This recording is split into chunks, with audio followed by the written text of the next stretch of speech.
On the roof.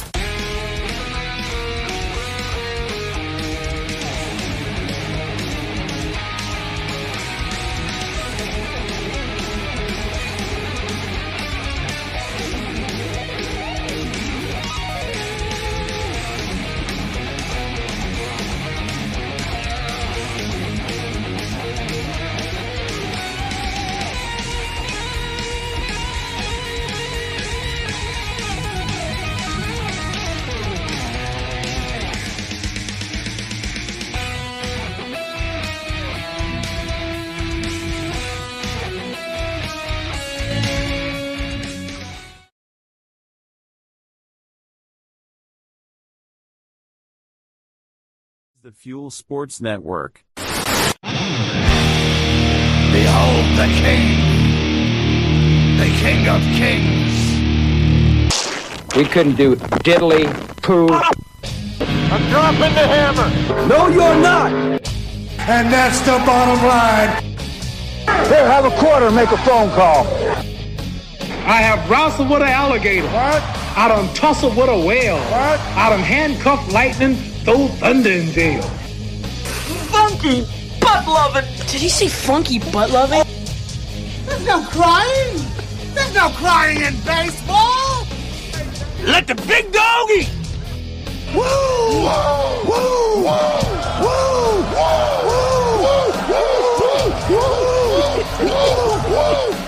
It's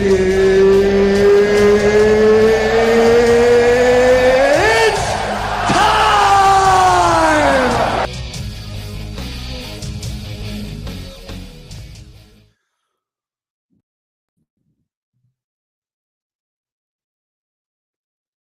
Good morning, everyone. Wednesday, the 26th of June, 2024.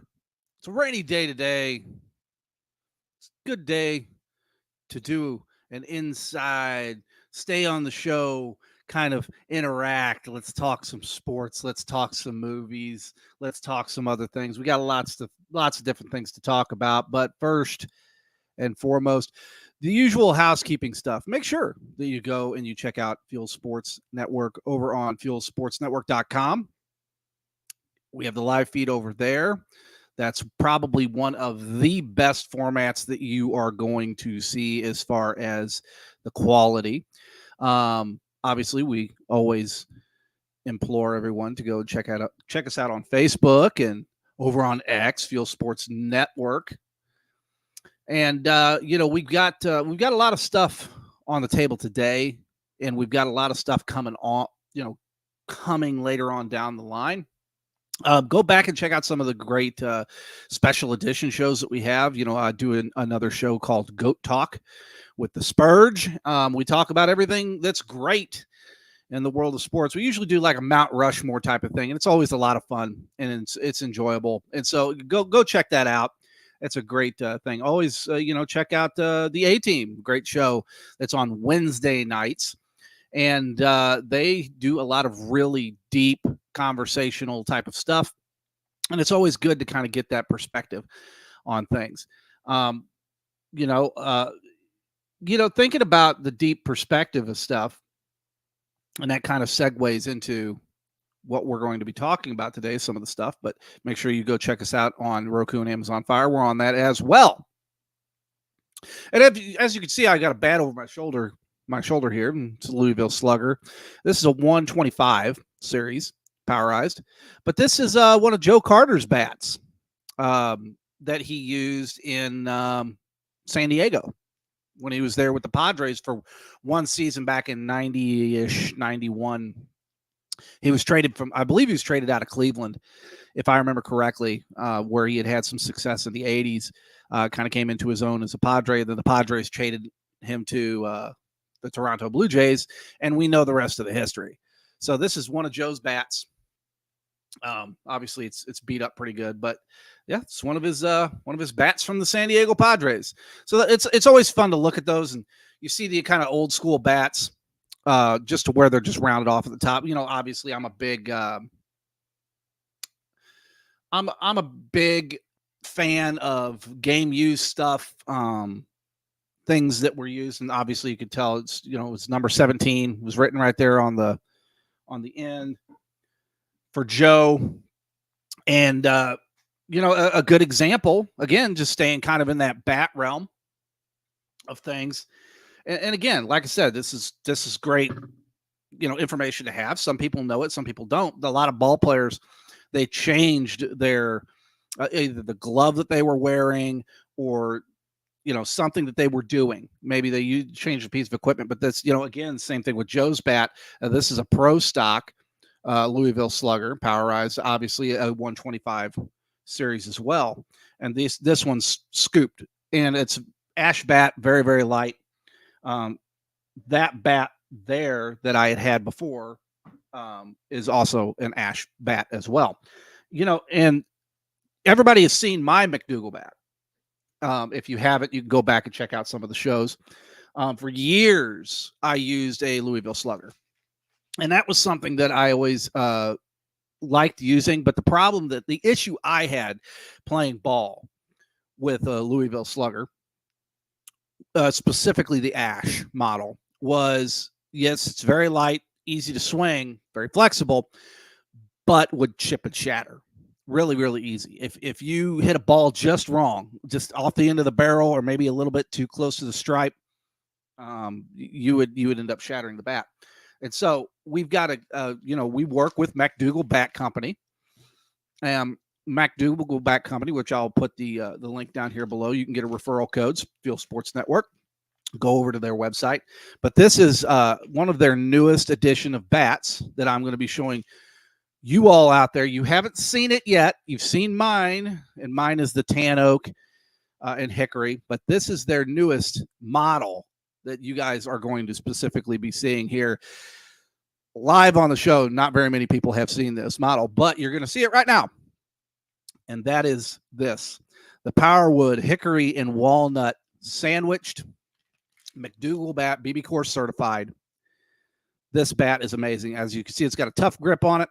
This is how it comes. It comes in a big, tall box with the McDougal branding on it and everything. Again, made in the USA. I want to stress that. This is a 33-inch bat. And this is a specific design that they've designed in order to be very, very forgiving. A bat that will flex, but also will absorb that and will not give you feedback into your hands. Any of us ball players that's played a lot of ball, we know the sting of that. This is a drop 3 swing weight bat, so about as close as you can get to professional level. But this is BB all the way up to BB Course certified. You could use this at those levels. And we have 2 of those bats here that are going to be going out to a couple of players that are playing in leagues right now as we speak. They had specifically requested these bats, and we will be getting those bats to them and getting them in their hands, because that's what we do around here. We do deal with great products from great companies, and that's what we do. Obviously going back to the Louisville Slugger, a very similar style that I used for a lot of years right here, the 125 powerized, genuine pro stock. I've swung that bat so many times. I ended up switching to a maple, and it's just the reason I switched to a maple was just I felt like it had just had more barrel weight. You get that a lot with different brands. Young Bat Company, they make a barreled bat. So does McDougal. McDougal, this is their M series that you just saw a moment ago, and that's the same model that I have as the M series model. Now, they're very well balanced. They're very, very similar to the 125 series of Louisville Slugger. If you're a balanced hitter, that's the kind of bat that I would, push a player to go to, because it's very, very balanced. It's not going to dive on you and drop on you.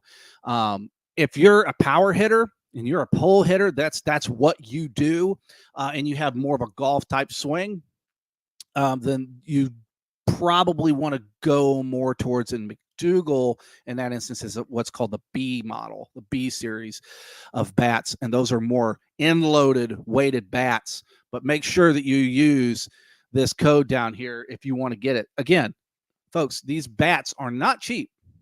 They are not. I'm not going to sit here and BS you and lie to you. These bats are basically bespoke bats. They're custom-made bats that are made here in the United States by United States workers with United States products, shipped within the continental United States. That's why they call it the strongest bat ever made, because they've actually tested it that way. So I implore you, if you're a hitter, if you play ball, if your kids play ball and they break bats, or again, you don't want to spend metal bat money. We all know as a parent, my kid plays ball, and I would push most kids as they get into higher levels of ball, start swinging a wood bat now. If this is your plan, just start doing that. So there's that. So staying kind of on the baseball side of it, we're gonna segue here real quick, and what I want to talk about is the Cardinals, specifically in St. Louis, and what's going on there. Now, I've been following a lot of what's going on around Major League Baseball. We've talked about the jerseys. We've talked about how they're showing through, and we've talked about the different colors between the tops and the bottoms, where the bottoms are lighter and the tops are darker.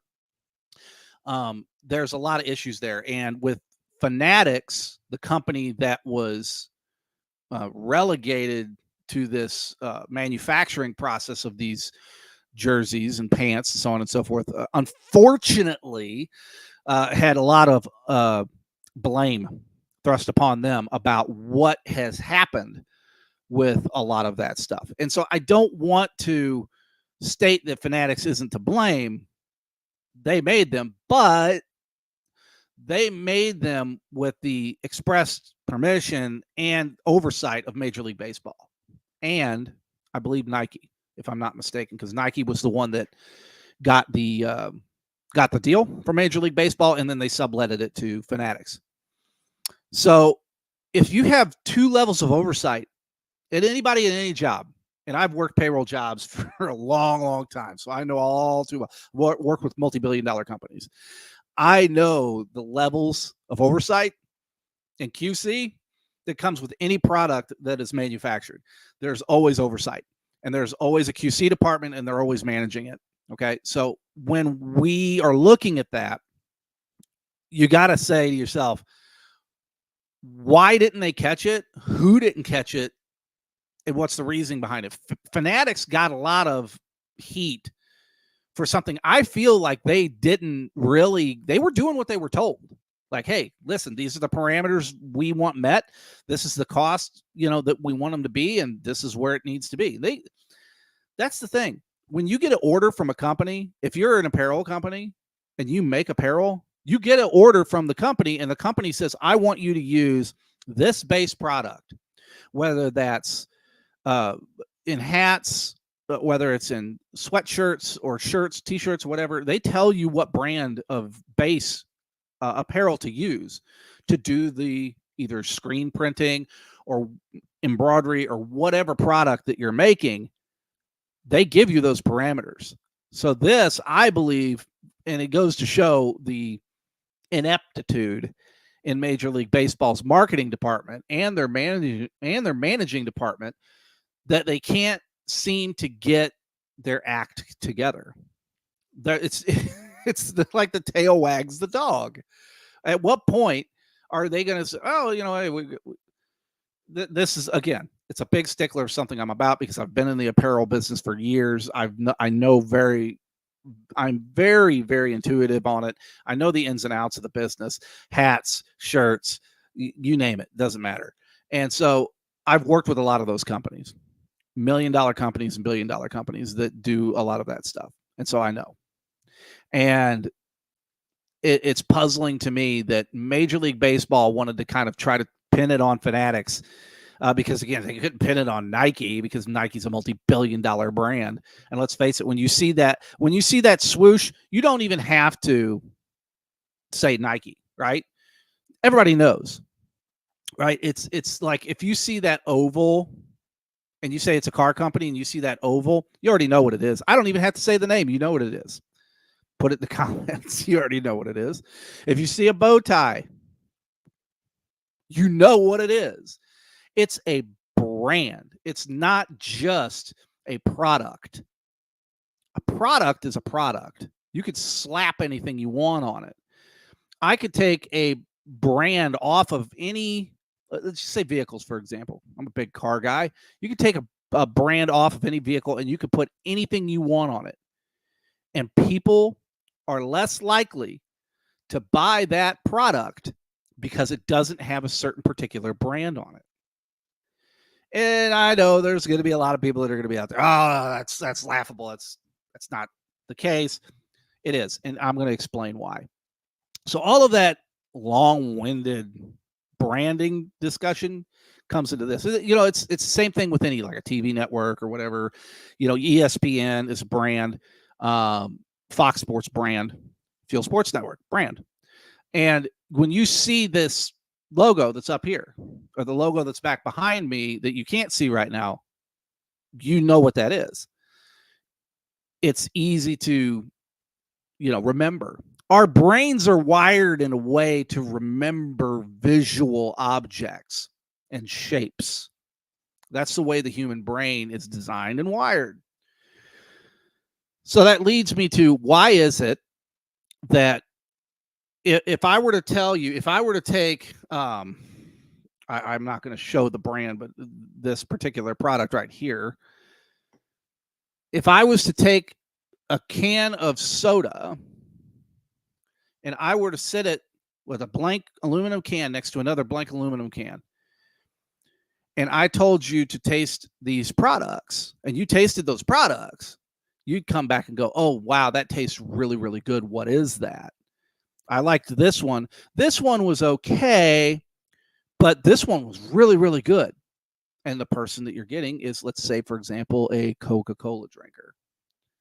And you have one that's a Coca-Cola and the other one's a Pepsi. And they taste both cans and they say, wow, this one's really, really great. What is it?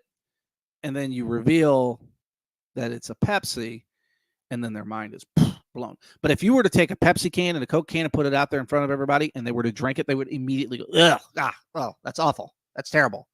I hate it. Why? Because the visual concept is already in their brain. I hate it. I don't like it. So that leads me to this. Fan tribalism in sports. When they see a logo, they see a brand, and they have an experience. This goes by and I love analogies. This is my soda can analogy or my pizza, brand analogy, whatever.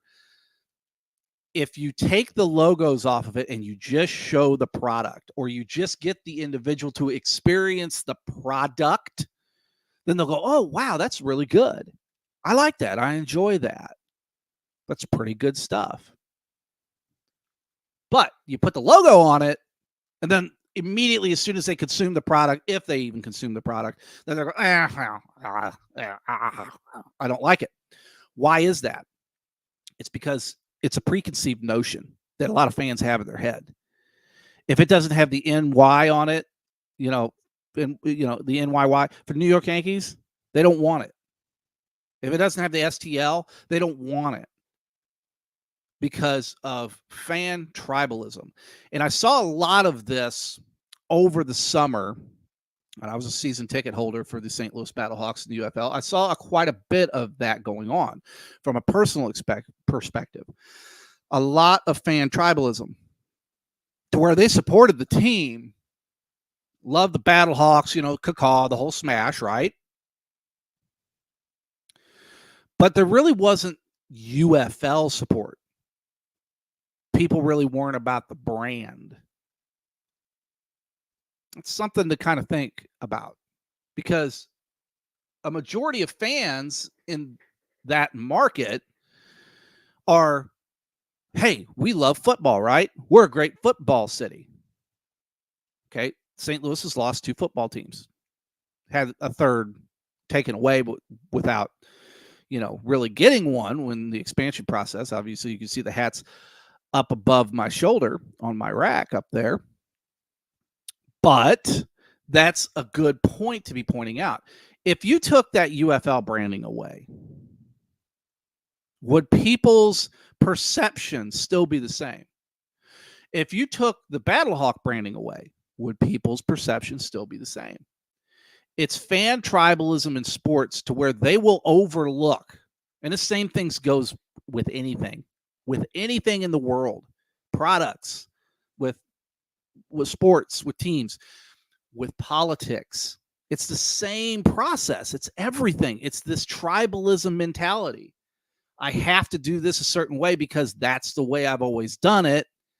And it's wash, rinse, repeat. It's the same safe method we've always used.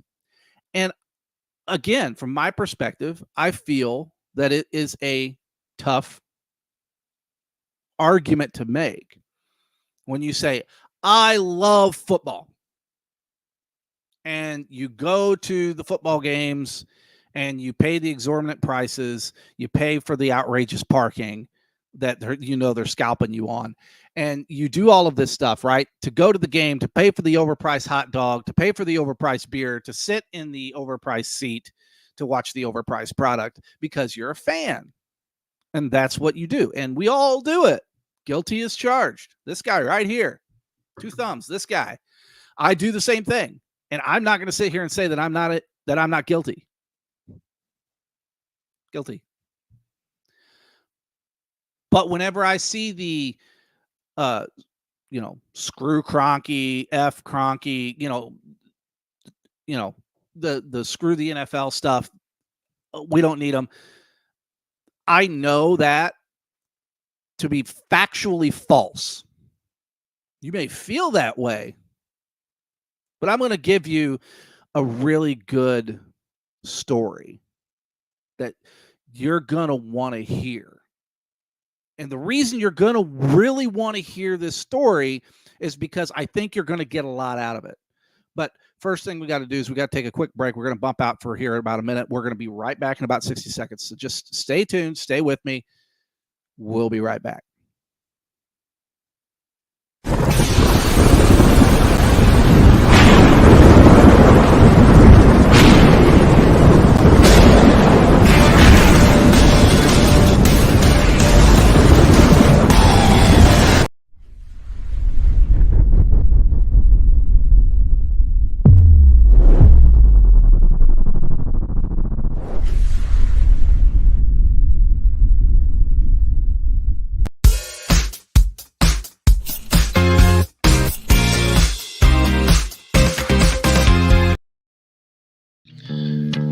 Same great taste.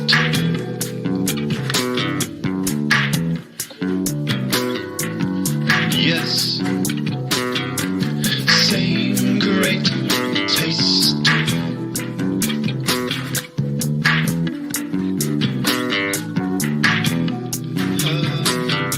Same great taste.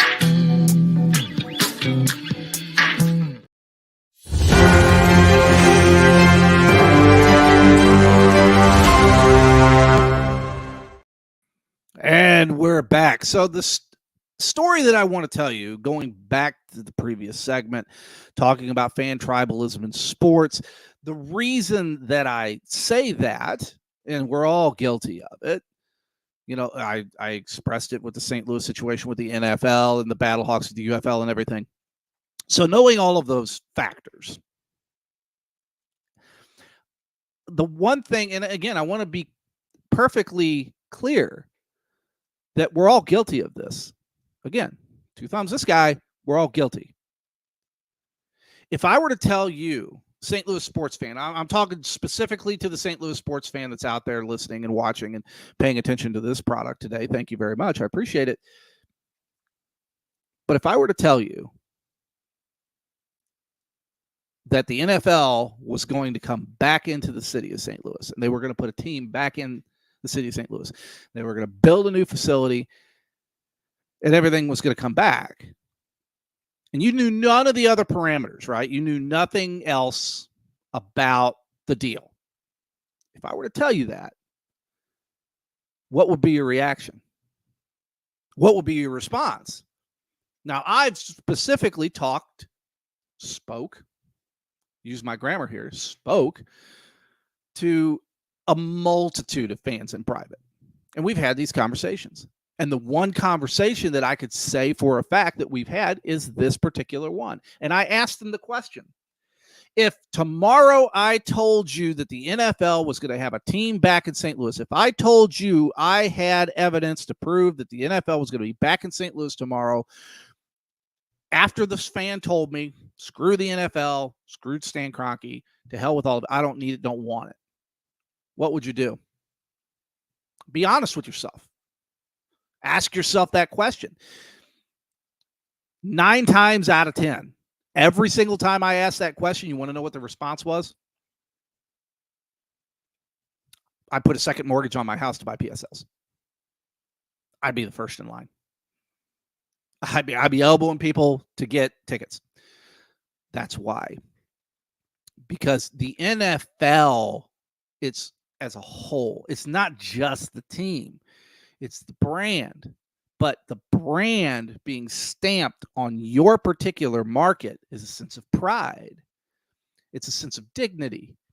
And when the NFL took that away once with the Big Red, right up here, and then they took it away a second time by screwing us out of an expansion franchise, Stallions, and then screwed us a third time, and that, to be honest with you, was the biggest one, to screw the fan base in St. Louis a third time with the Rams and what they did to get them out of this market. Let's be clear.